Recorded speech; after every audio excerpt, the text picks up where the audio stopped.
haven't seen you in a while, man. What's going on, looking brother? Good. How you doing? Looking good. Forgot to put the camera on this way so we could see what the fuck is going on. Wow. Wow, It's been a while, dude. it's been quite a long time, man. Yeah, it's been some years. It's been some years. But, man, we got a lot to share, man.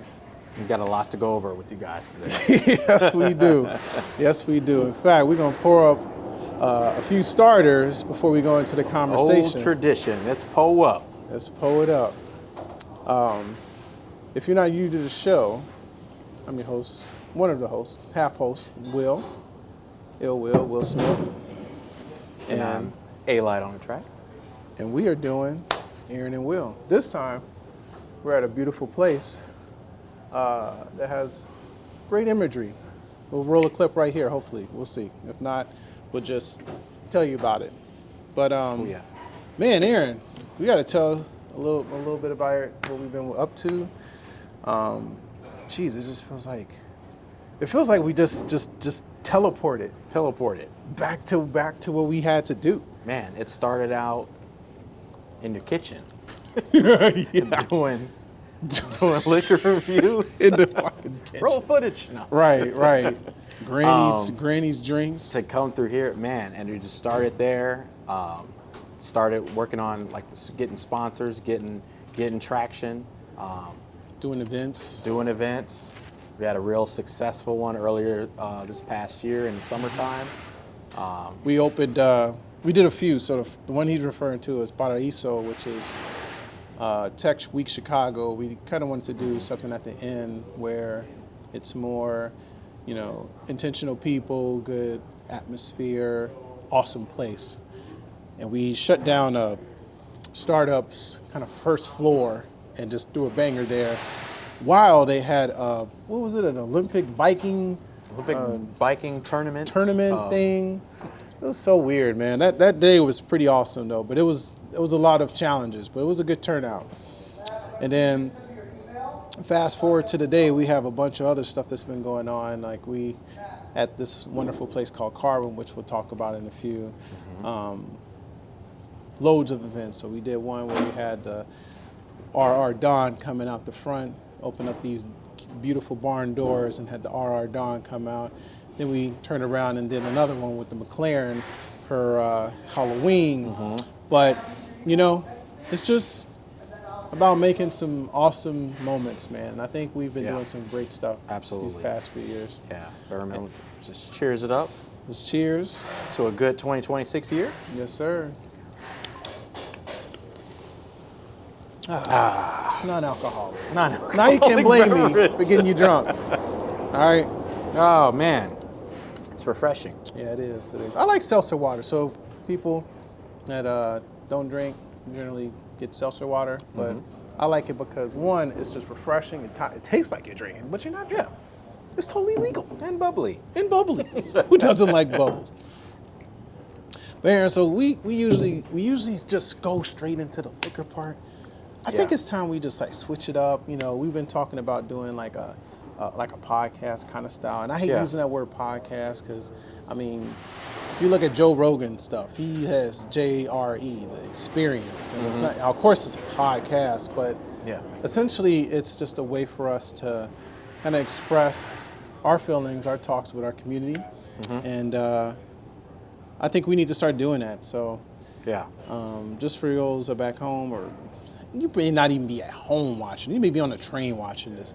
For those who's watching this, we want to do more kind of intentional content. So we bring in this, I guess, Aaron and Will segment, where we talk about drinks and having a good time and experiences, but we also share them with other people, such as restaurateurs, other fashionistas, people who like to also drink, maybe other brand ambassadors, and so we're going to go into that this time.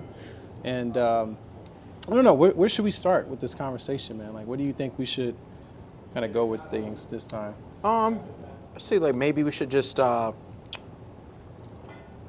of update, like give your audience like an update on like where you've been, like past, year or so? Like, what's been going through? Like, what's your personal, like, goals for this year, for 2026? Yeah. Just give people, like, just a bit of an update, and then we go from there. Yeah. I think that's a good idea. So the first thing is, we talked about carbon a little bit, and we'll show you some kind of clips. Yeah. Right now it's winter time, so it's a bunch of like footprints and everything everywhere. You may see Bigfoot because it's cold in Chicago. But essentially, one of the investors here at this wonderful place, and this opened up half a year ago, and we just been rocking. Great food, great atmosphere, ambiance, good people.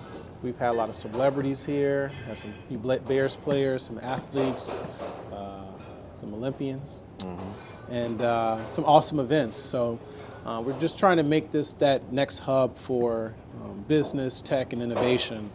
And one of the things that we'll kind of go into is those sorts of things. Is like, how do we evolve the hospitality and just around the market, right? Like tech, not even just tech, just the ecosystem. I feel like now it's just emerging of things. But back to the updates. I'm sorry.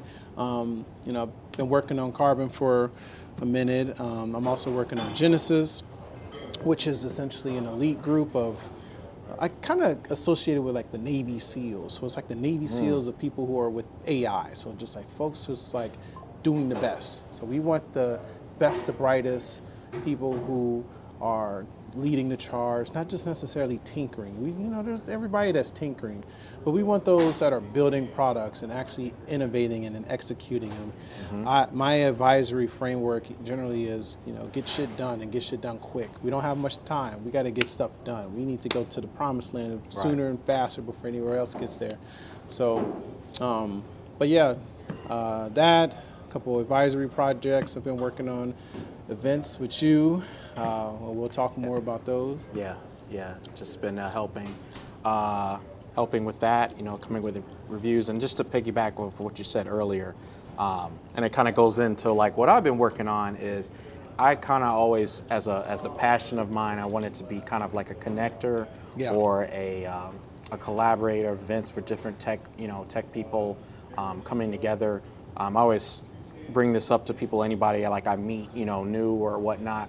We had an event about like 2 years ago inside a Tesla event in Gold Coast, and it's very memorable for me because I feel like it set the tone to what my goal is, to bring more like of an intentional tech space around Chicago with events. So around that time, it was during the week of Ignite, through Microsoft. Yeah. And we kind of made an event, off of that, and it was very successful. And one of the reasons why it was so successful is that during that time, unfortunately, a lot of the things that we were dealing with in the tech space, layoffs happen. Okay. Yeah. Like they're dropping like flies. People are, in a high, stress situation.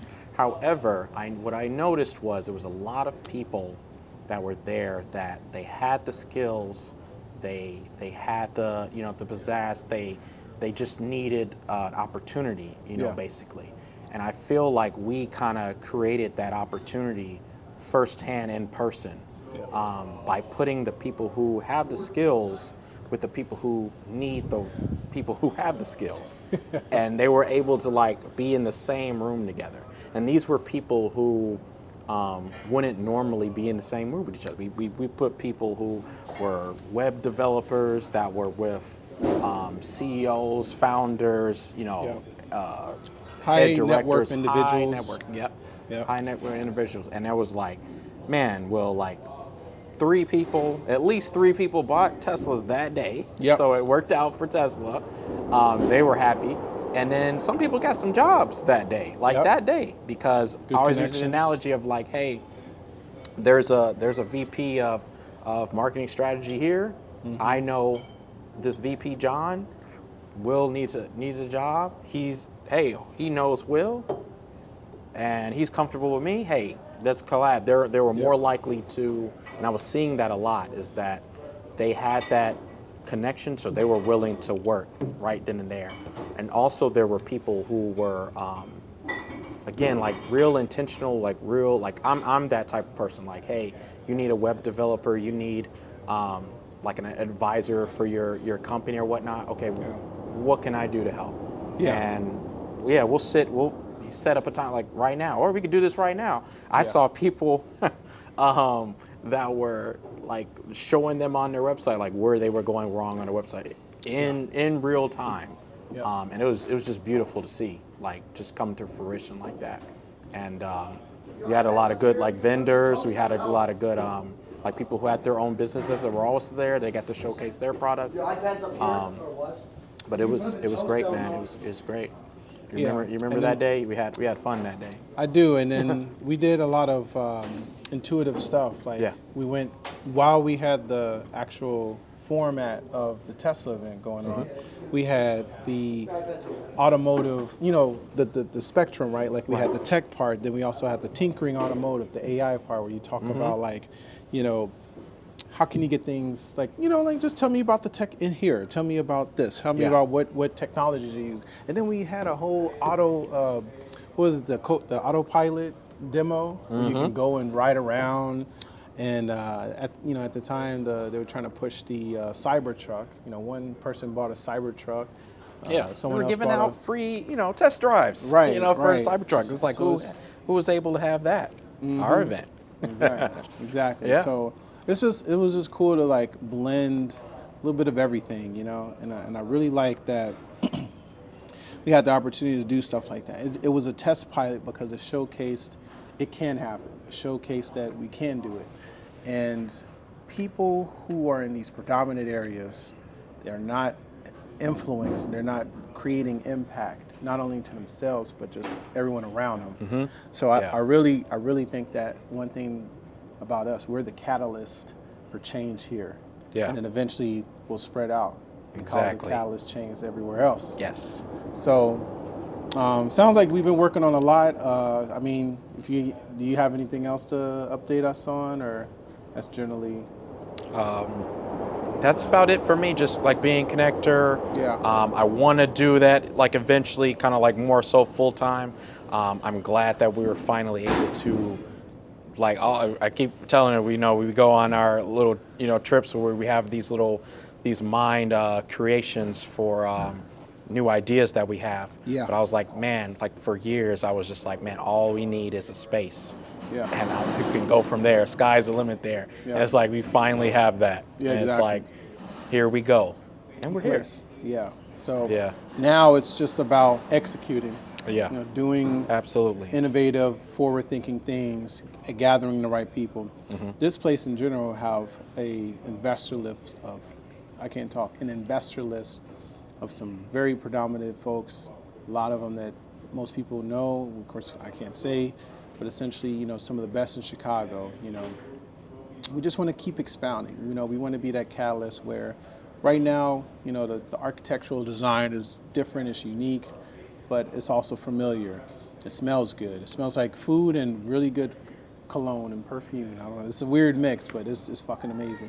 Food is awesome. So that's one guilty plug. And if you hear noises in the background, it's because we're getting ready to get started. Because it's, about early. It's early, but it's almost time to start the show here. Start serving dinner.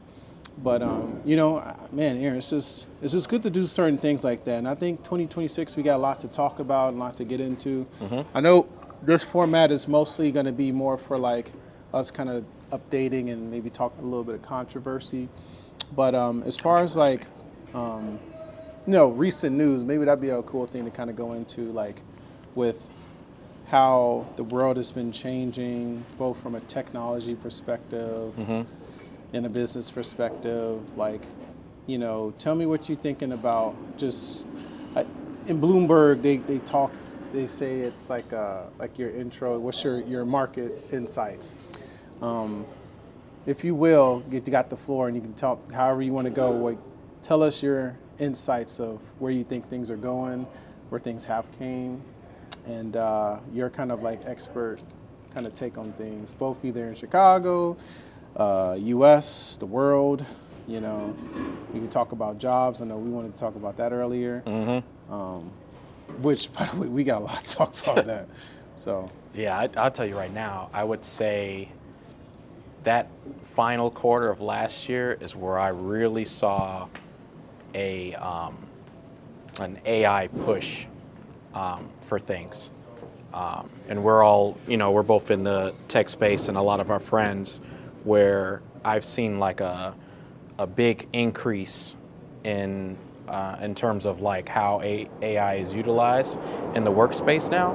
They're really pushing that on people, and to the point where it's like it's almost now a part of our day-to-day work-life balance.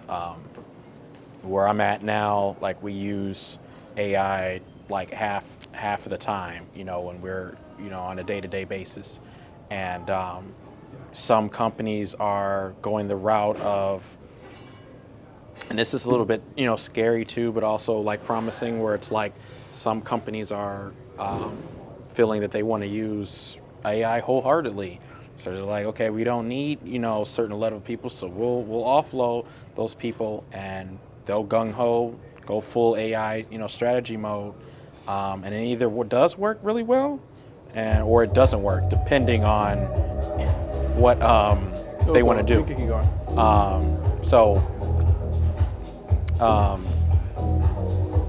Yeah. So how I know you're like really into the AI thing. So what would you say has been your experience like recently with like how AI has progressed in the past year or so? Recently, it's amazing how it's changed. Like I would say, the main thing with what's up, Blake? What's going on? Sorry, you guys are actually doing No, you Yeah. good, you good. my bad. No, it's all good. You want to say Edit that. How you doing, man? Blake, nice to meet you. Aaron, how's it going? he's the main guy behind the bar. He makes sure everything running great. Nice. But yeah, so my kind of take with how AI, the world of AI is going, it's a very scary world where, well, I won't say scary. I hate the word scary because it just shows that people are uncomfortable, which can be a good thing. I think really right now where AI is taking a lot of our daily kind of dwellings, it's challenging us. It's enabling us to do more with less, and that's generally like the consensus at work. Like you do more with less, whatever. That's just a coin turn. We're firing people and we're letting people go, and you're gonna have no one on your team that knows how to do certain things. But guess what? You figure out. Now, where things are going in the next 5 to 10 years, no one knows. 5 to 10 months is a little more predictable. I think right now, a lot of the challenges that we are facing are due to us equilibrating with like how quick things are changing. Things are changing so quick. Like tomorrow, a new version may come out that takes out a SaaS business. So it's just like so many things to revolutionize how our world is going. But I'm very excited with AI because it's enabling people who didn't have a chance to have a fighting chance. Yeah. Like we're able to, build awesome technology. We're able to get expert insights. Granted, I wouldn't trust it with my life, but you can get some damn good legal advice in certain parts where it fills in the gaps. Like you can kind of just do that. Yeah, I almost feel like we're in the, we're kind of like get to live in the time where kind of our grandparents and our forefathers like kind of dreamed of, like the Jetsons or whatever, because it's like this is the first time where it's like, okay, technology's like it's gotten a boost. Yes. So like, and we're noticing it because we're the millennials. So like we've gone through the phone, the cell phone, like we've seen it all like progress, and it's like with the past, I would say 2 years, like everything has kind of like escalated, and it's kind of like sped up. Okay, what's the next thing? Okay, this last 6 months. Okay, what's the next thing? Okay, this is last 3 months. Okay, now what's the next thing? And it's like it's kind of wild to see in like real time, like how quickly we're advancing now, faster. So bigger, better, faster. Bigger, better, faster. And with the spectrum of where things going, like for example, the layoffs. I mean, it's a unique concern. Like before, we didn't have as many layoffs because a lot of the challenges came due to people overhiring. And so now they're realizing, oh, we don't need this many people. Now we have AI that can do, 35% of the work. Now it's a double-edged sword where there's growing pains, and then there's the ethical part of things. Granted, like let's be honest, man. Like a job right now does not need to pay you money, right? Like I'll say it in an instance of they're not obligated by moral compass to pay you because you're living and you need to be paid. They're in business to be a business. Yeah. So with that being said, we're here. We want the best for us, but in turn they want the best for themselves and also the people who are under their organization. Mm-hmm. So we can't necessarily keep using the morality stick. We have to find ways and tools to help our lives and help us be more scalable and even prepare for different areas like this to happen. Like, if when people get laid off, there's usually signs, right? What division or department you're in. Right. Has other people been laid off? Are you ill performing? Are you getting pips? Are you getting signals from your leadership? So there's different things you can hear. But ultimately, it's a scary thing because, the AI part is definitely changing the game of how we conduct business. But it's also exciting because it's like now our jobs, to some degree a little bit easier, especially as a programmer. I'm having so much fun programming now because I'm learning to do newer, different techniques. I'm getting expert advice. I'm not wasting time on dumb shit like that. And you come across things like that where you build products and it just takes time to build them. Yeah. Or like the technology or the language. No, that's all good. Go ahead. We got noise cancelers. No, I definitely agree. Half will kind of edit out, but this is a live restaurant. That's how you know it's like we're not faking this. This is real, and it's real. This is not a backdrop. This is not a backdrop. This is real metal. Place. This is real. That's a real person. That's a real person over there. We'll get him later. Go ahead, no, you're exactly right though, because this has definitely made my job easier overall. Like once you get it and like fully accept it and integrate it into your day-to-day life, it's awesome. Like, it's great. Like you can move so much faster and more efficiently, and it's the fun part too. Like what you said, like I'm able to be more creative in my work too. Yes. And come up with new ways to do things. So the experience doesn't feel as repetitive anymore because I can constantly come up with new ways to solve issues, for people. So let's be honest, there's a lot of things that we don't want to do on a day-to-day basis. I was talking with somebody yesterday. As a programmer, testing is the worst thing you can ever do. No one likes testing. If you like testing, there's a bunch of jobs out there for you, but no one likes to test. But we have to do it. Now, if we automate that process, that kills a lot of quote unquote jobs, but like most programmers, they just want to develop, they want to do new things and like try new features and test proof it. They don't want to keep testing. Same thing I'm sure there's a process in every field that we do that we don't want to keep doing. Yeah. There's something that there's some process that's like menial work.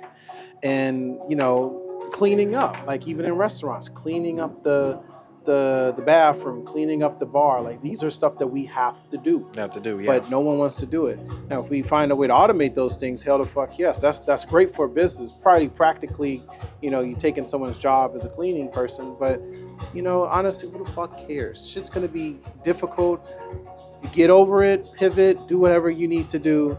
But at the end of the day, the shit's going to be impacted. Yeah. And you crying, telling the news, all this other stuff isn't going to change anything. Yeah, it's a irrefutable skill that we all need to transition to learn. Yeah. It's like, how can AI better suit me and help me with my day-to-day life? Where I think eventually it's going to even be a basic practice in the school system. Dude, AI, I don't mean to cut you off, but dude, AI has helped us out. Look at our events, look at our posters, look at our flyers. we're not graphic designers. Right. I'm right. not. True. We have an eye for design. right. And we have a sophisticated style. So blending that with telling something that can do it the right way, how to do it, fucking amazing. Like our last event, or our next event, for example, Yeah. roses, the Christmas party, Santa Yes. DJing, all of Yes. that cool stuff. All of Yes. those are like things. And that's a good testament because that's one of the things that people say that they like about our events is that it's so different. We're the only ones who, and we won't tell the secret, we're the only ones that can make our images move using AI. yeah. Maybe I shouldn't put that and in then there. We should we're probably able- edit that out. Yeah. Telling too many secrets. Many secrets. Ooh. Oh yeah. Look at that. Light, bright, light, bright. All Love I it. need is light, bright. We got the lights over here. But yeah, they appreciate basically that we have a unique event declaration and description that seems like it's very personable, but also using AI as a co-pilot. Yeah.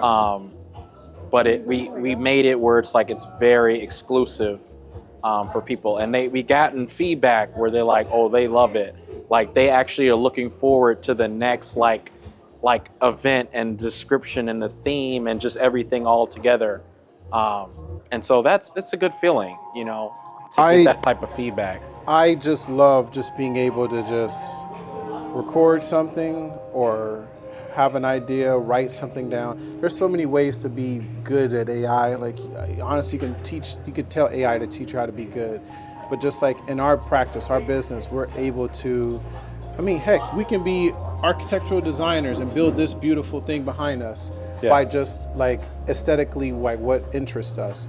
And then even with like things that we do in our day-to-day, like, you know, I can have the format and it can do what I typically take 5 hours to do in 5 seconds, maybe 10 seconds, you know, with latency and all that stuff together. Exactly. So it's just cool, like the goal, the trick, if you will, there's like the magic trick is to find ways for it to optimize your workflow. So if you're doing a day-to-day menial task work, you know, ask it ways that you can optimize. You can even help it, you can even ask it, how can I clean this room faster? Like, how can I improve this X, Y, Z? Yeah. And you know, 9 times out of 10, it's gonna get it right. I mean, there'll be some times when it gets it wrong, but I mean, like, you just ask it again, or ask another prompt, or ask another model or solution to find some way. Like, it's not gonna all reproduce the same exact question, and if it is, just like repurpose your prompt and say it in a different way. But Yep. so. Absolutely. But yeah, AI is definitely a game changer, especially with work, our stuff, our events, our thought processes, our lives. You know, like I created Genesys. I wanted the right people together. You know, maybe we can build something awesome. I'll leave it in the description, but I made a video completely in AI just to showcase the beauty of theatrical mastership that you can do if you just have the right prompts, the right keyframes, and how you build it out. Like that video, that Yeah, I showed really you. like that. How do you feel like that was received, you know, by the masses? I think it was good. I think a lot of people probably didn't know what the hell they were seeing, and they thought that this was created like hand by hand, and you know, a lot of even a lot of what things I say, a lot of people don't really necessarily. I won't say it takes some time for it to manifest, because I think I talk more future forward instead of even more present. That could be a fall of mine where I'm more, you know, thinking ahead, you know, trying to resolve the problem instead of avoiding it.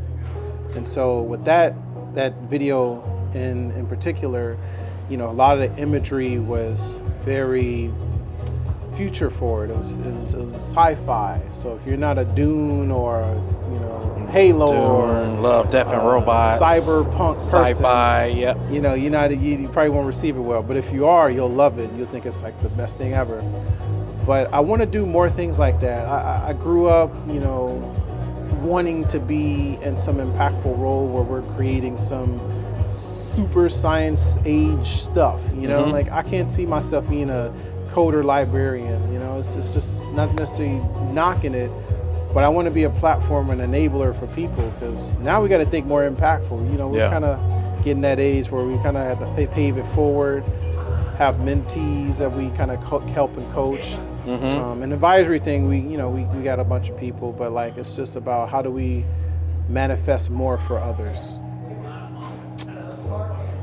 So, matter of fact, speaking of AI and kind of touching back on like what I said a little bit earlier about just how AI has impacted, you know, our day-to-day lives, I would feel that like one of the major impacts, again, with inflation, layoffs, and everything like that, is that it has affected the hiring phase of things. Yes. So like, how do you feel you're going through like now, but you're hearing stories or even from other people, like how AI is being used, how AI is being kind of like downed upon, you know, from, you know, hiring, putting in applications, and vice versa from being on the receiving end and versus when the interviewer, you know, so to speak. But I feel now our conversations get to finally get out there, because we've seen both spectrums of frustration, both from the hiring and also the job seeking part.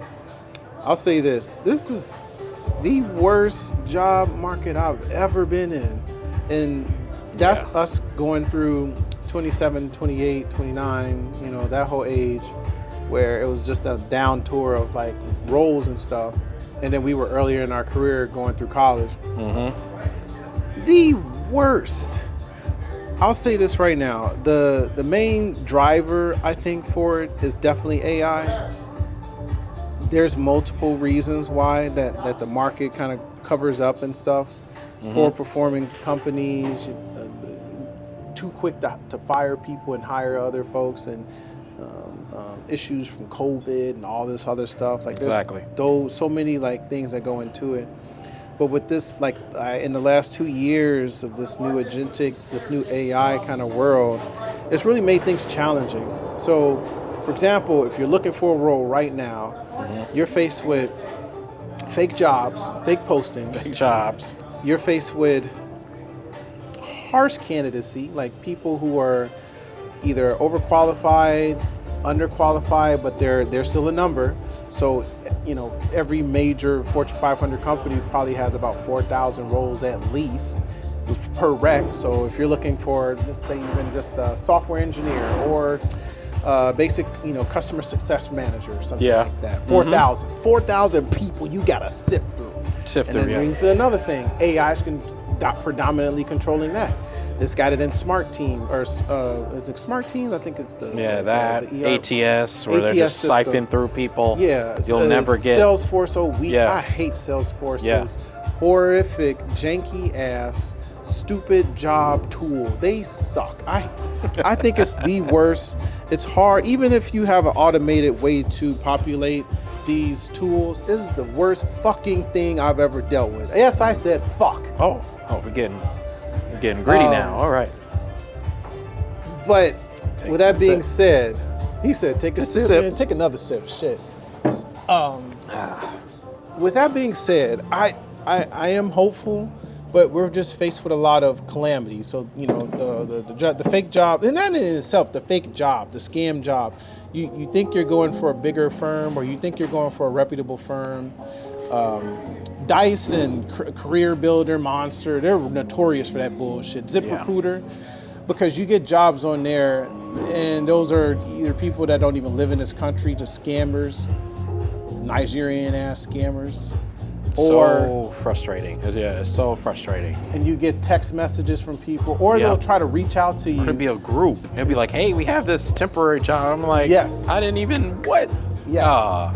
And it sounds racist to say, I hate to say this, and hopefully I don't get canceled, but you have to do a lot of due diligence in who you talk to.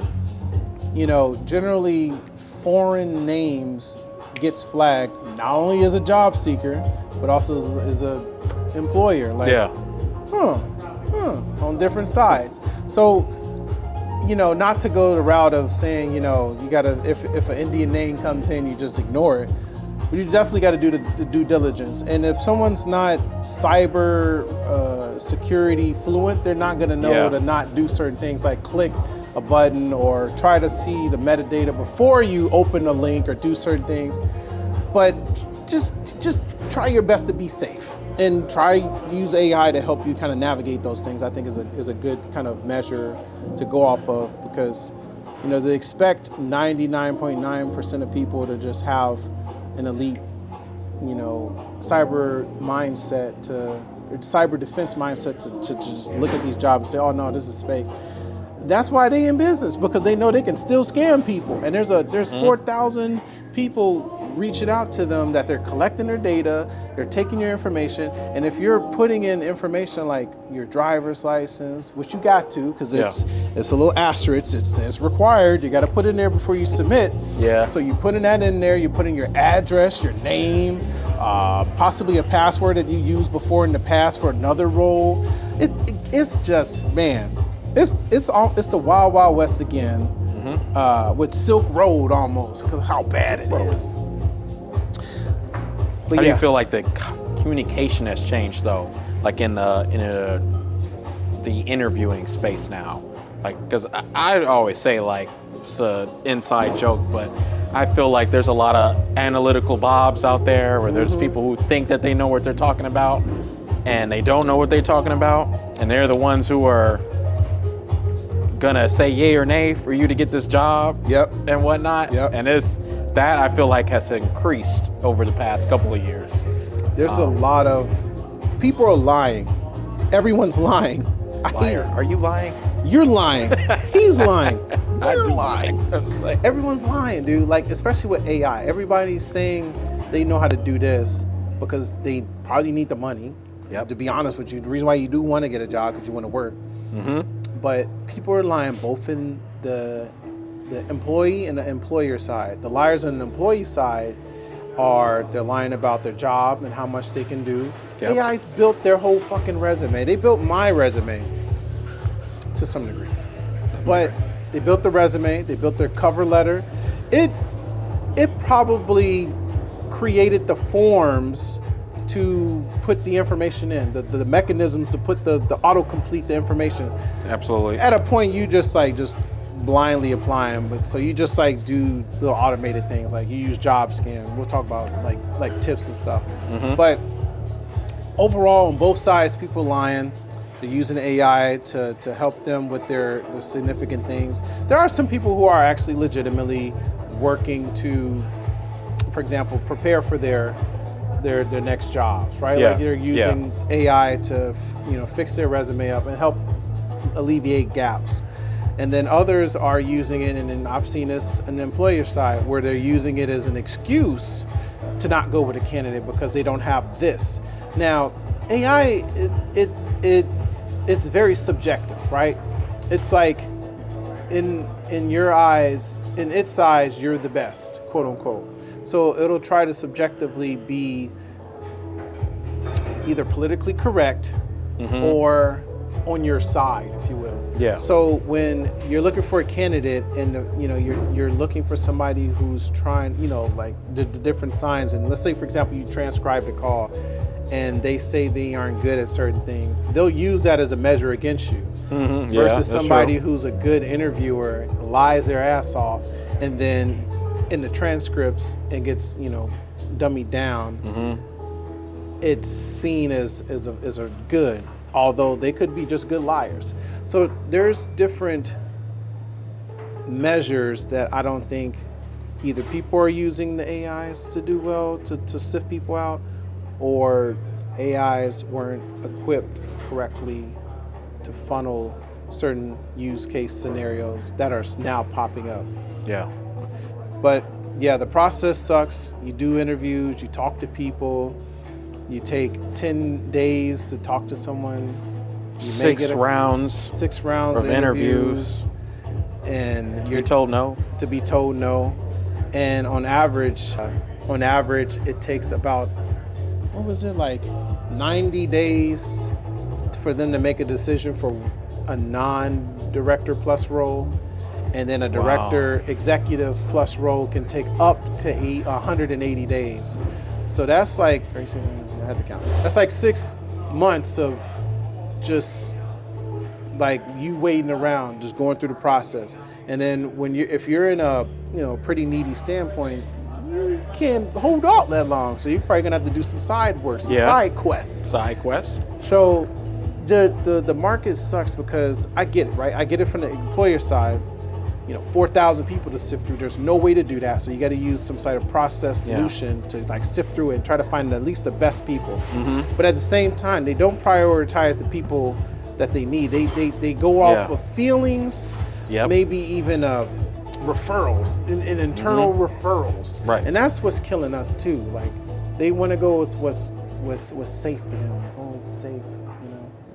This is a safe candidate. It's a safe candidate. Fuck They that. will Get the right They one. will align with our business practices. Right. They won't disrupt. They won't disrupt. They won't. And we are disruptors. Yeah, we disrupt shit. disrupt shit. We stop. We gotta fix that. But yeah, does it seem like we're aligned on the job situation? Did I miss out on something? No, What would you say? hit it right on the head. Yeah, with that, it's definitely true. I've experienced very similar things with that, but hey, hopefully it gets better. Hopefully there's enough complaints out there in the world where they make a change, because I think it's a very dated process now. Yeah. And that's just another one of many things that just needs to change, especially on the recruiter side. So let's help the viewers at home. So tools to help them out, and I'll start with a few. If you're a job seeker, AI is definitely going to be your friend. So just get good with using ChatGPT. My mom's using it now, which is awesome. But just get good with using ChatGPT. Understand the protocols. Just ask it like, how does this work? How does this work? Blah, blah, blah. How can I do my job better? They'll probably ask you, well, what are you doing at your job? What do you think you could work on? And then they'll give you suggestions, blah, blah, blah, blah. Anyway, I would ask it to grade your resume, give you a score 1 to 99, help improvement points on the job roles that you're looking for, maybe funnel it the job descriptions that you're looking to kind of get to, and help you get to that point without necessarily stretching the truth. Unfortunately, a lot of people stretch the truth on job resumes. We've talked about this where spearheading is constantly used. Spearheading. Like, what are you, I scaled 35% post haste increase of what? Right? Are you a whale fisherman? Like you're just spearing shit? No, it's the just, star method has to go, people. We got to get rid of the star method. I can't Employers. stand the star method. Sucks. It's horrible because it's not natural language. Nobody talks like that in real life. Nobody talks like that at work.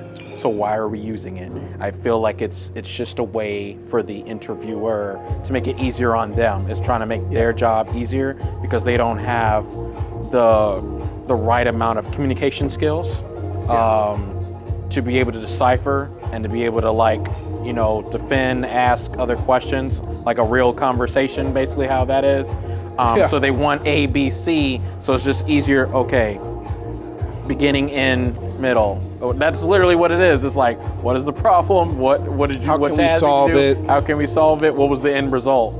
And it's like, it doesn't work like that in real life. There's twists and turns. In a lot of cases, sometimes a lot of things doesn't work.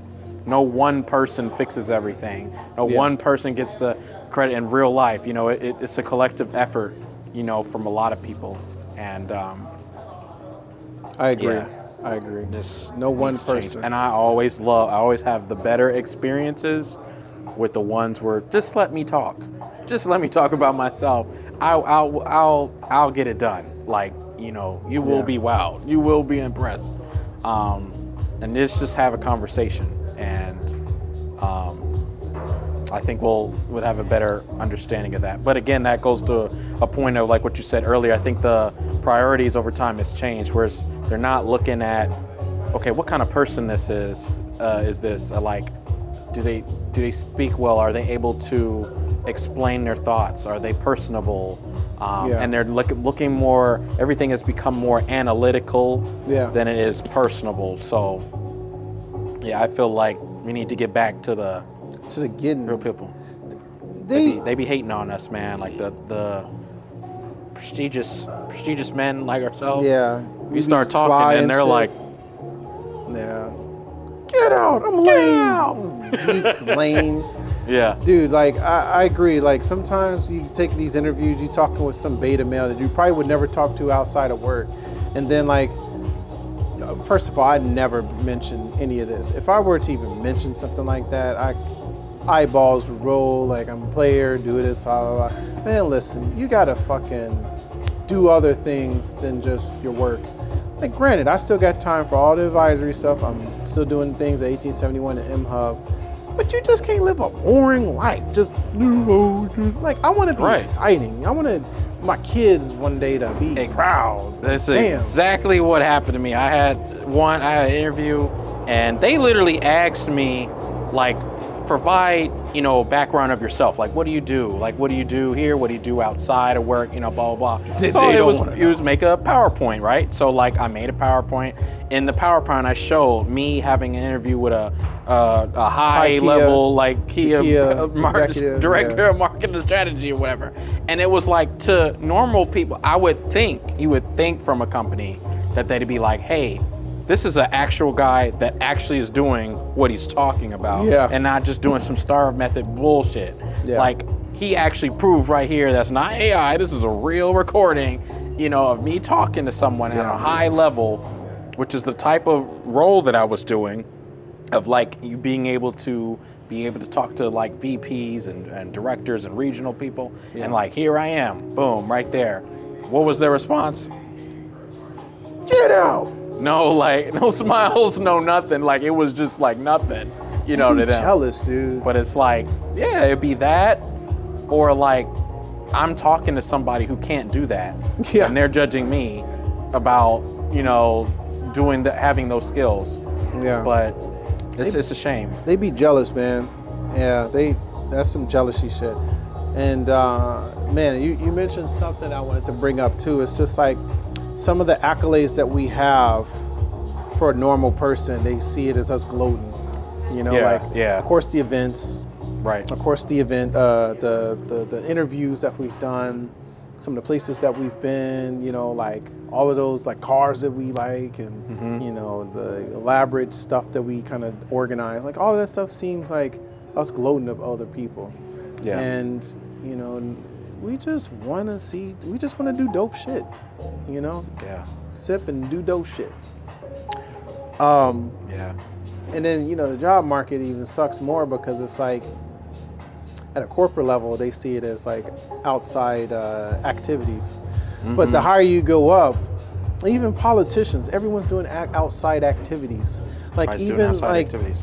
People in the house, like just being able to trade and just have. And that used to be a value. Remember back in the day, like when we were making resumes, we were like kids or whatever, they were asking you to put like what volunteer or what charities. Do they ask you that? They don't ask you that question now. They don't care. They don't ask anything about what you do outside of work. Yeah. They just ask you, what did you do at your last job so you can do it again here?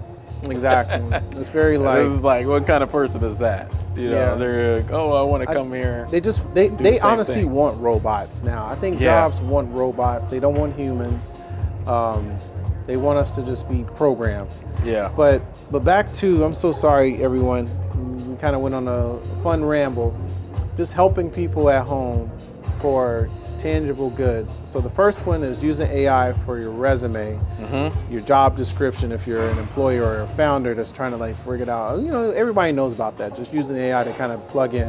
Right. And also putting it in your language, your voice. Yeah. Your how you'd like for it to be described. Don't necessarily just use ChatGPT's voice.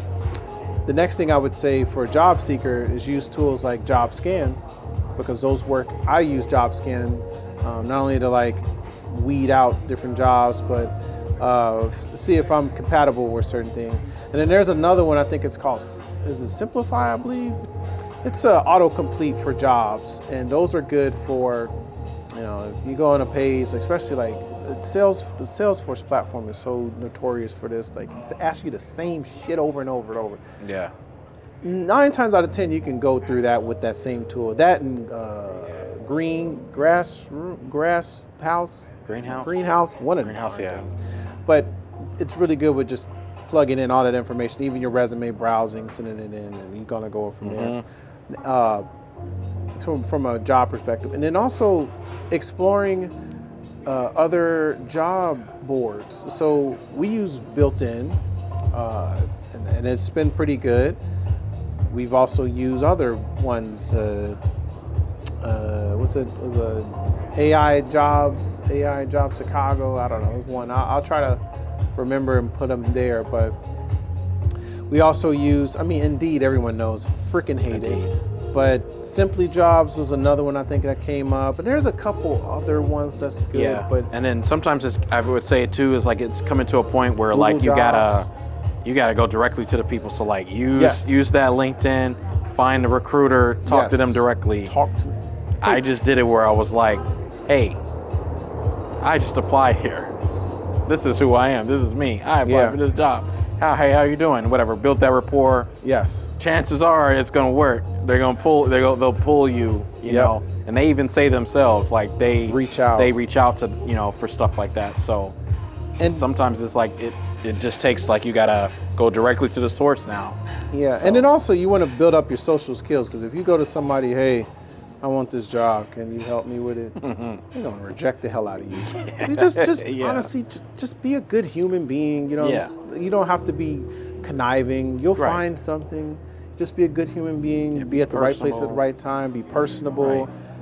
Show value. Show usefulness to some entity, and really just keep trying. Because sometimes it ain't even just you. It's just the situation, the job that you went for. Or, we're all human. Even on the recruiter side, they deal with a lot of stuff. Even though we talk ish about recruiters all the time, how inadequate a lot of them are, there are a lot of great ones out there too, and they're not trying to avoid you. They're either swamped in work or trying to work with the candidates that they have, which is probably 10 plus, but then also other roles, other recs, the hiring manager, meetings, XYZ, and then having time to find people. They have sourcers, but half of them aren't in our country and they suck. I think it's 75% of source jobs suck. Those sourcing jobs that they find, they whack. AI can find a better job sometimes than a VA. So it's just, like I said, it's just wild, wild west right now. No Will Smith. No Will Smith. Yeah, it's. Oh man, it's wild. It's wild out here. But pressure on through. One of the things too, I'll say just on that is that Will knows like I'm more of I was always more of an introvert, but I noticed in the past couple of years I can be extroverted when I need to be. Yeah. One of the things that I did is just get out, get active more. Like what he said is like be more personable, like start practicing to talking to people. Because I've met so many people in a short amount of time. Like I've met more people than I've met even in college, like in the short amount of time, because I constantly, and now I'm more active looking, okay, what's the next event? What can I take from this event, to better an event, for us or something like that. What did they do right, or what did they do wrong that I could like take in and, kind of tweak. Yeah. But again, I've met so many people and so much like insight has gone, because I've just been a sponge, lately, and to like taking in new techniques and just learning from the people. I'm not an engineer, but I want to learn what engineers do. So that when I'm at a company, I'm like, okay, I'm inquisitive. I know little things, and that's like kind of free training for me. So that's a big help. It's just getting out there and. We got to talk about the fake gurus. I totally remember it. Yeah, and stay away from the fake gurus, though. Oh, man. Because there's a lot of fake gurus out here that, think they know what they're talking about, and they not talking about nothing. If you ever see, you don't know the person, they reach out and they tell you to purchase a subscription of theirs, A course, a course. buy some ebook. Oh, what do they call it? Web book or web link or something like that. Yeah. Set up a call. All right, let's set up a call. Don't do it. Everybody's hungry, but a lot of people don't put themselves in the same shoes. Honestly, and that is just me thinking, like, we should make a way where we just like debunk them and just show them how to do the same thing with AI.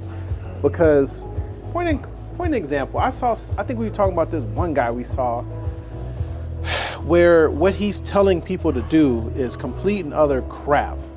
This guy was trying to tell somebody stuff that either they already know and try to pass it off as something so glorifyingly amazing. Yeah.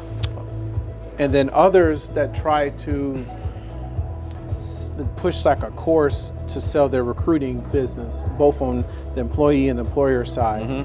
And, you know, there's other, you know, entities that do the same thing in other forms, right? Like crypto or stocks and Forex, total bull crap. But for recruiting and jobs, I'm noticing that more, that people are trying to get more of that cash out versus helping actual people find opportunities. So you also, that's another thing you have to look out for, just illegitimate folks. And you know, I like I said, I implore people to use AI, because sometimes I want to be rude and be like, you're a freaking liar, you this that, but then I'll look bad, I'll look like I'm a jerk, and then his audience will be like, no, he's telling us what's really necessary. I'm like, no. Ask ChatGPT the same question. He asked it in the same way. Yep. Scamming is at an all-time high now. Yes. Like, it's getting pretty bad. Yep. Especially in the tech space for jobs and whatnot. So got to be careful. Yes. Those things. So, man, we've been kind of knocking out this list. Another thing that I think we kind of glanced over, and you talked about it, just absorbing, sponging communities. Communities is a great thing if done in the right way. Me and Aaron created a great traction in the space, but we don't pass off necessarily as X community. I feel like we're like the anti-commuters. Like we have one, but we don't have one. Where it's like we get together and we just drink punch and just do the same thing over. Like everything that we do is something unique, fun, exciting. Even if, honestly, sometimes I like chill vibes as small as 20 people, and I get a chance to actually talk and go around people. But we've had things like the Tesla, where it's just like a full filled room, or... And you know what that's from is, because I tell you over and over again, I hate panels. Oh God. I hate panels with a passion. Yes. I don't want to go. I only go if it's like you're talking, or something like that. Forced like, to talk. I'm not going to And I was like, that was when I first, going back to what I said earlier, when I first started going to these tech events, that was the first thing I went to. It was a panel, and I was just like, what is this? This is stuffy. This isn't enjoyable. It's boring. You got these people I don't know, but it's kind of like they're put on this pedestal that they're better than the ones in the audience. Because I'm like, half the time they're like, you know, regular folk or whatever. But we kind of changed that, and we all put people like in a pit. You know, all people on the floor, and where everybody's like equal, and we get the right people too. Like, there's nobody standing around in a corner menacingly staring or whatnot. We don't have like those people. Like, we all strategically invite people that are like all intentional and like, you know, want to get to know people, want to help out. Then sometimes social. And then we bring people in at the right time when others are going to be there. So like they say you're going to be at 7, someone's going to be here at 8. All right, we got to make sure we get some people at 7. And then the person's coming at 8. I really want him to meet someone that's really coming at 8:15. And we remember all that, and it's like you're not going to find that anywhere else. That somebody's like, okay, I know Cindy's coming here. Oh, I know what she does because I actually care, and I know you know what she does for a living. Oh, she needs to meet Brad. You know, Brad is like, this will be perfect. And she was talking about this issue she was having. So I'm like, let me introduce them together and put them together. You don't see that in other places where they're so personal. They remember people who've showed up, and they remember what they do, and they remember like where they're trying to go. And you know, we bring interesting people. Yes, actually interesting people. We bring in unique politicians, backgrounds. Yep. Entertainers. We bring in athletes, influencers, actual experts in the field, actual experts, not the fake gurus. And we all stick them in the same room, and we just have a fucking shebang. Yep. You know, and going to Chicago this time, our biggest flaw is we got too many chiefs and not enough Indians. Probably a cancelable thing the way it's said, but I'll repurpose it. We have too many fake leaders, or just leaders, and we don't have enough community, same level gatherings. Yeah. I've been to, you know, tech events, and sometimes I don't like going because I know what to expect. The same thing over and over. As big as, and I'll call out some people I even work with. 1871. I feel like some of their events are kind of just, one, because they ain't using us. Shame plug, use us. You'll find some better talent. Two, is they're getting a little lazy. I think it's definitely budget, right? Like a lot of the money is not going towards actually intentionally gatherings. It's more going towards surviving, you know.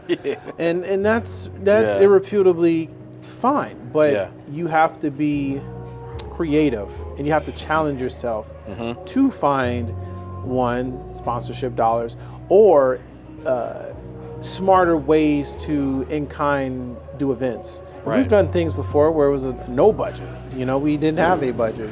We had a shebang turnout. Too many times we've been to places and like it's boring, but when we show up, this gets cracking. All of a sudden, the music is turned louder.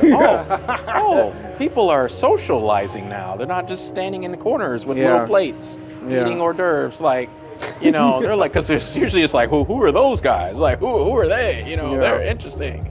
But yeah, change the room immediately. Yep. So that's one thing I'm noticing about our Chicago-based communities.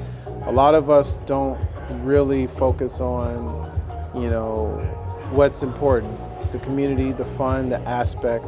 Our goals for this year, one of them, I'll speak to them, is, you know, of course, doing these awesome events, but at the end of the day, like, there are events. You don't get anything done with events. So the next thing is make an impact. Yeah. You know, like, I'm looking for somebody, but we got 100 people that's looking for somebody else. Yeah. And we also weed out the idiots, the shit bags that just want to get drunk or eat and just, you know, leave, harass people and shit. So, you know, we've also had a few, you know, kickouts before. You know, some fell down and had a hard time getting up. But you can still see the imprint, you know, see the imprint over there. But, you know, realistically, it's like we take into consideration, why are people here? Who are they looking for? Who they want to talk to? Yeah. How can you say something to start a fire, erupt them, ignite them, show them a different path, or introduce them to funding? You know, a lot of people, their first reaction to certain things is, oh, I need funding, I need to do this. Right. No, you just need a better strategy, because if you had a better strategy, you'll find the funding. And that's the main catalyst, I think, here. A lot of people's ideas suck. A lot of founders' ideas suck, and I work with 1,000 of founders, and they are, I say all of them suck, but a lot of them don't think things through from a subjective perspective. And because they suck, they don't last. Because they suck, they don't last. Fortunately, 99% of startups don't make it. 1% do, and then the 1% of those are the unicorns. Yes. But success is measured in different ways, and our value for success is different from another founder's. One's can just be getting a prototype done, and others could be raising Seed A or Series A, or doing something else. And that's the main catalyst of what you need to figure out for your business, like why are you in business and what you want to get out of it, and what can this event do for you? What can this event help you with? Can it help you find a mentor or value person?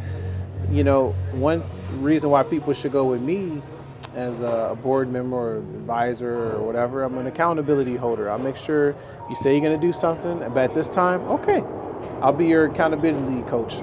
Can't talk. Accountability coach. Accountability. That's a big word.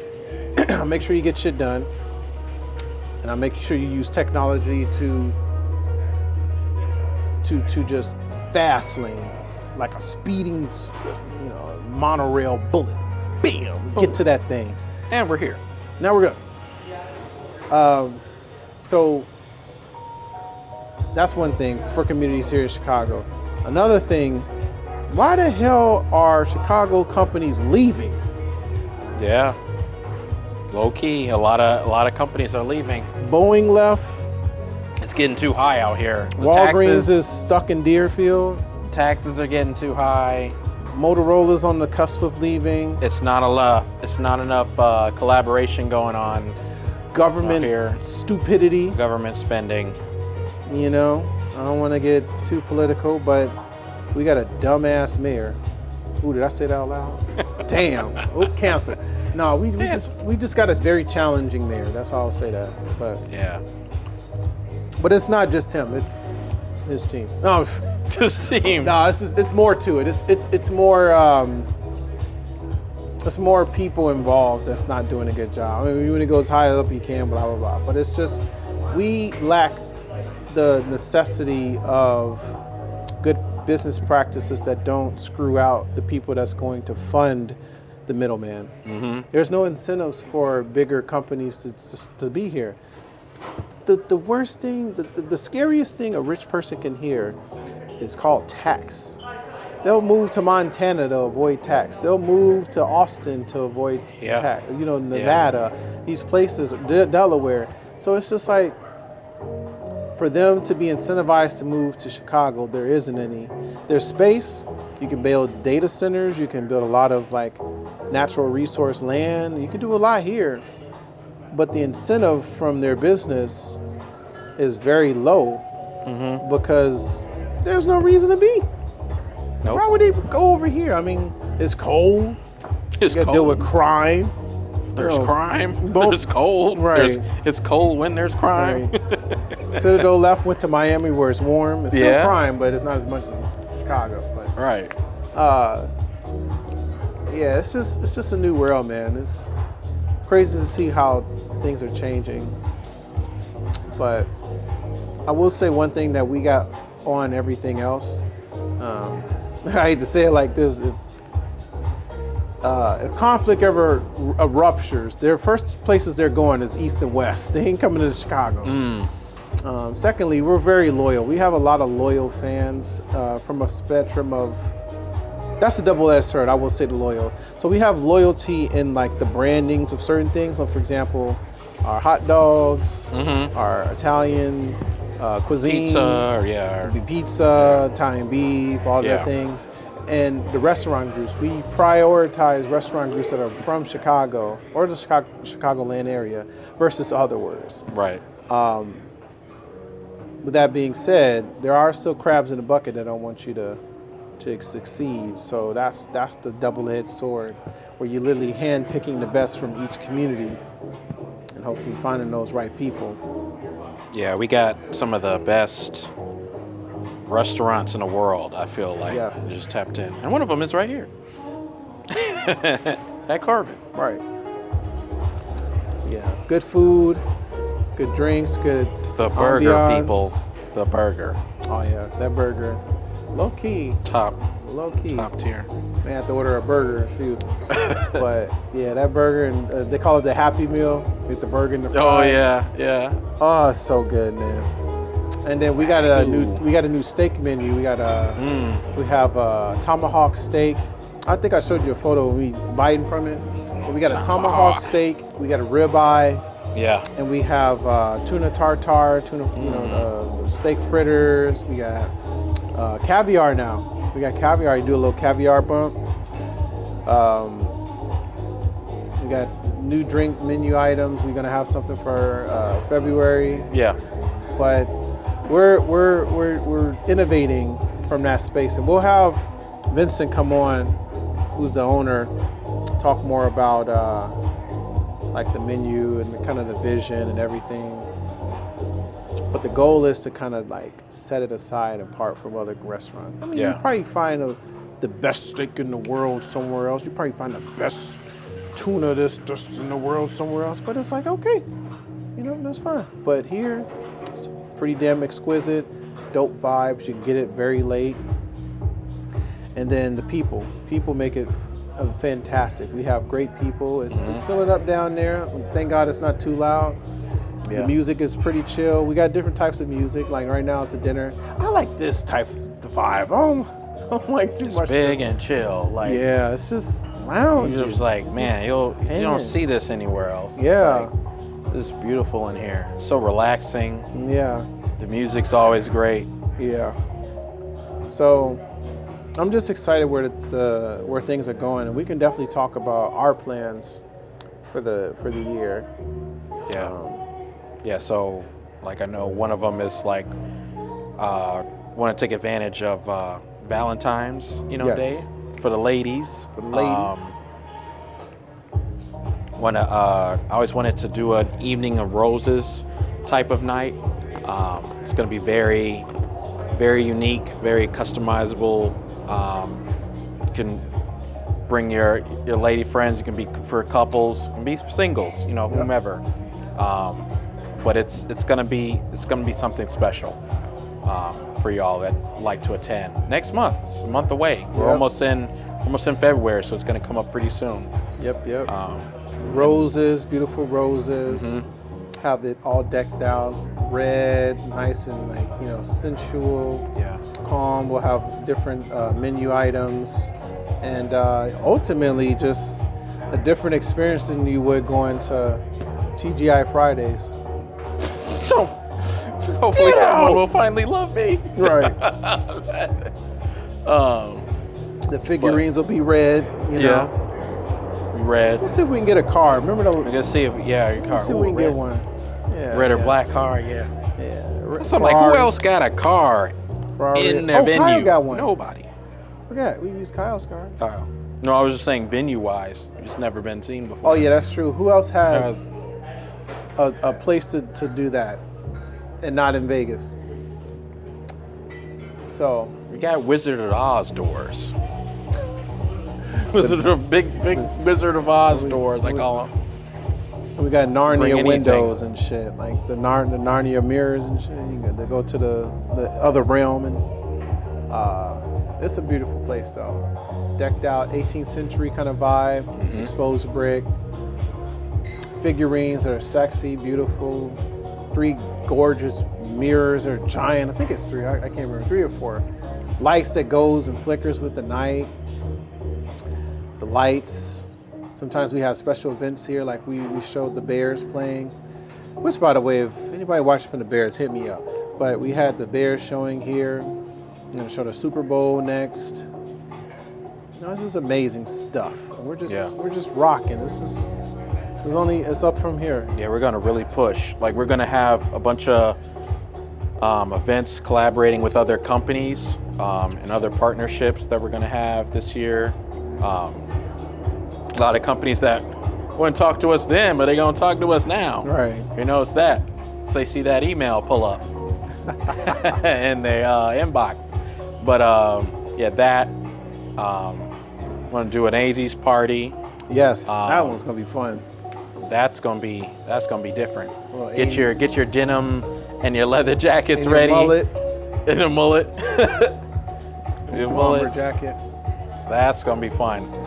Because I always love the idea of like events that are based off of movies, like memorable movies themes, like how we had a James Bond theme party. We had like the British, like supercar coming in, and it was just a theme that everybody could follow and watch and like lead up to the day of. So the people who were there and they're on time, they got a very memorable experience. Yep. And that's another special trait of ours. It's like people come on time, they get rewarded. Yeah. So just be mindful of that. I'm on time. Yep. What you learned this week? CPT time. CPT. I had to look that up. I was like, what? What's that? Oh man, yeah, we got a couple stuff going on. We're gonna try to do something for him for maybe partner with somebody for Tech Week, Chicago. I want to do something for South by. I'll be exposing that one soon. You know, expose me. We'll do, of course, the holiday times. Probably do a birthday party. Yeah. Something later on in the year. Maybe even like a luxury car experience, you know, maybe go on the track or do something unique. You know, we gotta spruce it up, you know. We just wanna have the best time for the year and also just meet some great people. So that's been always the goal for the stuff that we kind of bring out and stuff. Hibiscus cocktail. This one's gonna be my favorite. It screams summertime. Okay. This one is going to be a tequila, Blanco tequila strawberry rosemary cocktail. Here, we're going to have a blueberry lavender margarita with reposado tequila. And then my creation was a mezcal old fashioned. It's gonna come garnished with a bourbon salt, so it's gonna help really enhance that smokiness. Let me get you guys some straws. Perfect. Nice. Y'all hear that? Well, first off, we just jumped into the tasting part. We didn't even get a chance to announce Here, it. drink this. They just drank this. Hell fucking yeah. That's what I'm talking about. That's how it's supposed to be. That's how it's going. Yeah, I'm excited. They look beautiful. Oh, cute. So we got a few straws right here. Actually, I'm gonna bring 4 more so we can each try it. Let's try it. So one thing that maybe we could converse about the podcast. So this is, if there's any adjustments or any changes, one thing I want to introduce to the cocktail that we have not decided yet is which glassware it will be in. So mostly these 3 are set. We're gonna get a new glass for that one. Yeah. But what garnishes would you think would maybe make the drink pop or maybe accentuate the flavor? Okay. So just a little topic for discussion. To think about, yeah, for sure. While he's getting that one, let's talk amongst ourselves. This one, I mean, this looks more like a lighter. This almost look like a Japanese old fashioned. What we would drink, yeah. Yeah, like what we would typically, drink. yeah. Honestly, this looks good as is. I mean, but Yeah. it does have sugar and salt in it, so it's gonna Yeah. be a little different. This one, I feel, you know, a citrusy like peel, maybe a Okay. citrus peel in this one. But we'll taste it. So since there is strawberry in there, we Yeah. were thinking of a dehydrated strawberry piece, but those are kind of hard to maintain. Yeah. It might not be most economical option. Yeah. You're right. Yeah, I get it. Okay. Yeah. How should we start? This way, left to right, right to left. Now, for the mezcal old fashioned, make sure you get a taste of that salt as well with that. Okay. But I'll leave you guys too. Okay. Should we start with this or go? Because I love this, so maybe. You go here, I'll go here. All right, let's do it. All right. Wait, we got to do the same thing. Oh, fine. Damn. You first then. I don't even want to do it no more. Fuck it. Nah, let's do this one. It's like tart. It's like tart. You know? Yeah. It's Like a strawberry sour. yeah, Right, yeah. I do agree with the part of it being dehydrated, where you can taste a little bit of it. The fact that it is citrusy.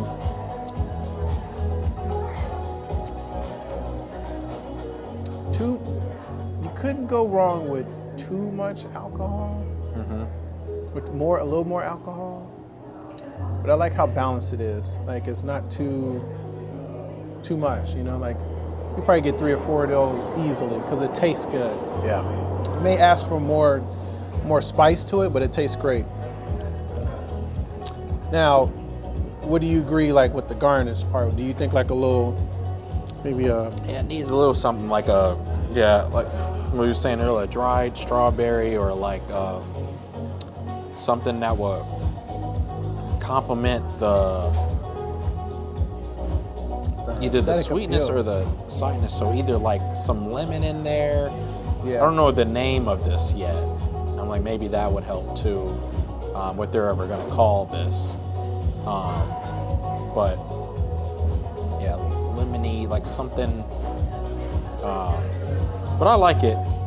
It wouldn't be like my choice, like a drink that I would, order at the bank. But I could see like a woman ordering like this drink. For sure. You know, definitely. Like I said, it's almost like a flavored It's a summer drink, amaretto sour or something like that. But yeah, It's definitely a summer drink. Summer drink. Spring summer drink. definitely. It does have that like weird, like if you don't like gin, you taste it. Like you taste that Again, another popular aftertaste. women's drink, and some men too as well. But because I noticed like gin has gotten popular again recently, Yeah. for some reason. But yeah, not for me. Yeah. I couldn't drink that whole thing. I'm trying to think what would be good with it. Not gin. That's what would be good for that. So I think a longer glass would be good. Not like necessarily like Like a skinnier, long glass. Glass, yeah. yeah, a skinnier glass. I Almost like the those color. summer like cylinder, like Yeah. cute glasses, yeah. I like the color. You know what I'm saying? It's With like a leaf, like a bay leaf Yeah, or something like maybe that. like a bay leaf. basil or something like, like that. almost like a fake mojito or something. Yeah, You know? yeah, yep. I wonder if cucumber or something would be good with this. And like, it's already not earthy, but it's like a light aftertaste. So you need something like to kind of mask it.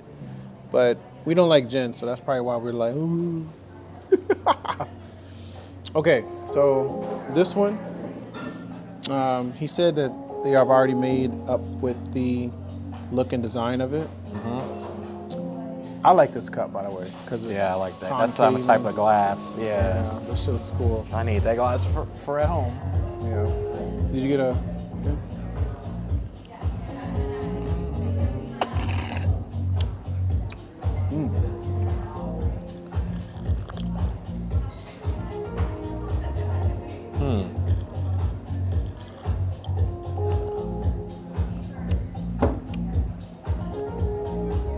That's better than that to me. It is. Very very punchy, like a fruit punch cocktail or something like that. But it's light. It's not like it's not too sweet, but it's sweeter than the gin one. This one so far has been pretty good. That's to me. That's so far the best out of these other two. Yeah. This is probably one. I'm probably gonna keep this one when we're done. It's so funny. All right, last one. Get that over there. Another A-Light Central. Okay. Come on, A-Light Central.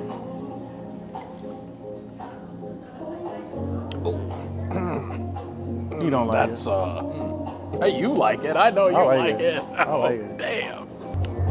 But with the salt makes it taste like a different taste. I really like that. Like that with the salt. He right. Like you got a little taste. Give it a little flail. Way better than the Lord. My lord. Way better than the Lord. He don't like it. Yeah, you can have that one. Okay. Let's rate it from. Let's give them all equal ratings. I know this is your favorite. I won't say this is my favorite, but I like the different experience. But let's give I ratings got all I around. got one at number 1. I got number 2, 3, 4. Give us just an individual rating Like a what compared to our liking. like a 1 through 5, or like a A not a yacht. yacht, not a yacht. Yeah, let's do like 1 through 5. Let's make this shit basic. 2.5. Now, to be fair, since these drinks are like coming to the forefront of like the drinks that they already have, Yeah. I'm gonna integrate that too. So the other drinks that I know that we had, like this, although it's my favorite at the group, it wouldn't be like, I don't feel like it's yet moving. Maybe with the garnish and some other touches, Yeah. it can get higher, but it would be below the drinks that they already have. So I give it about a 4. Okay. A good healthy This score. drink would be like a 3. 2. I put them together. They're the same. He said to 2-2. me, they both get 2s. Right. I definitely think this is a 2. That's a 3.5, 3.5, 4.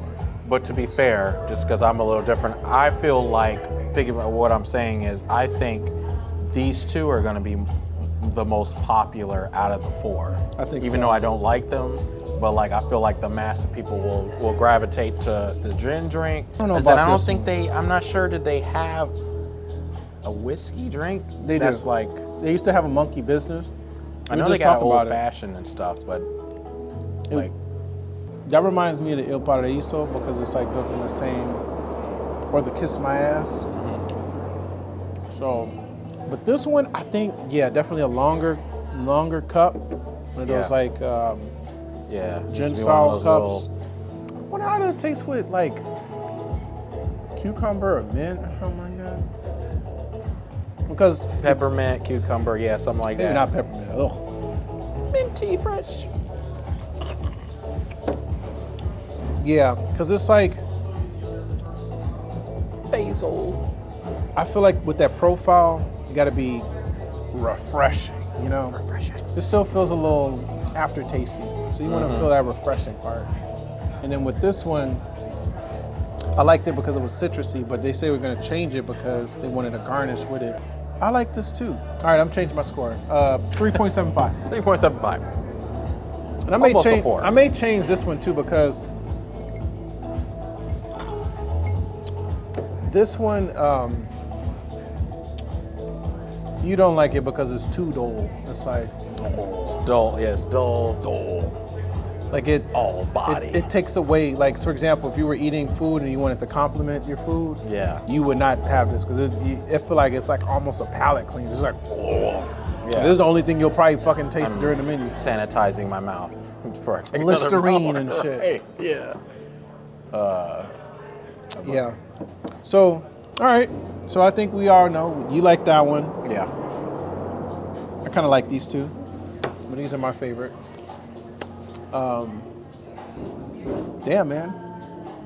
We went straight into the topic without even like bringing it up. So that's how we roll. You know, this That's is a how you do it. restaurant. It's like, man, this How you do it. Anything else we can cover, or we kind of got it all? What do you think? I think we did good. I think we touched That's on a a lot lot. of points. Good points. Got to give them a teaser at least, or something to look forward to next time. Make sure you guys tune in next time. We're gonna get a little bit further in depth with these. They're not going to drinks that are This is the coming only time they're going to look at this shit. They're going to just watch this one video and never look back again. in. Please, I hope you don't do that. It's like, I hope you watch.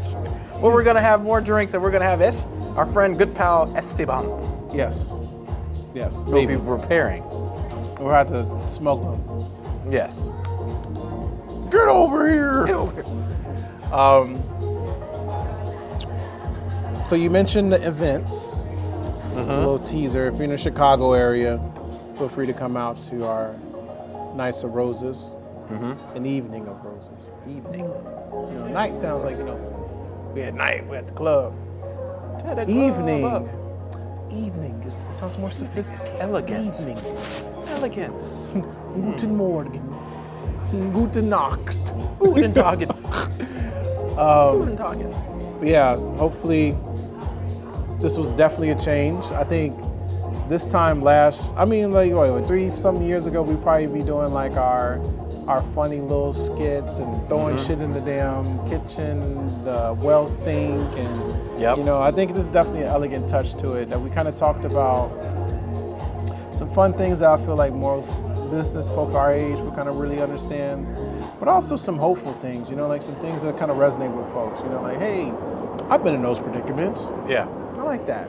You want to come be on the host, or if you want to come be on the show too, just reach out as well. So, Absolutely. I think I'm rambling at this point. I don't know what to say. I can't even do the little thing because it's so far away. So Yeah. I'd be looking like an idiot. I'll leave it at this. Next time, we may go into another topic, but we have our events. Feel free to tune in to our various social medias. Subscribe to the channel. We need it. We're poor founders. And yeah, just be ready for what's coming this year. We're gonna have some banging ass shit, man. That's gonna be fun. We're going to get to work right after this, right after about 6 rounds of drinks, but Yeah. we'll get to it. And a burger. Yeah. And a Happy burger. Meal. And a Happy Meal. A-Light, we back in it, man. Back in it. Oh, I was going for the nod or the dab, and he went with the cheers. Anyway, Sign us out. thank you for tuning in. Thank you for watching this. If you watch this at 2x, no, wait, you gotta be, this is 4x.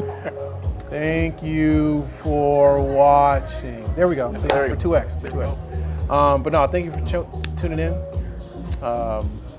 If you can hear the music, it's telling us to get the fuck out. But yeah, man, I'm excited. We're all excited. We don't want to leave, but we'll see you next time. See you next time. All right.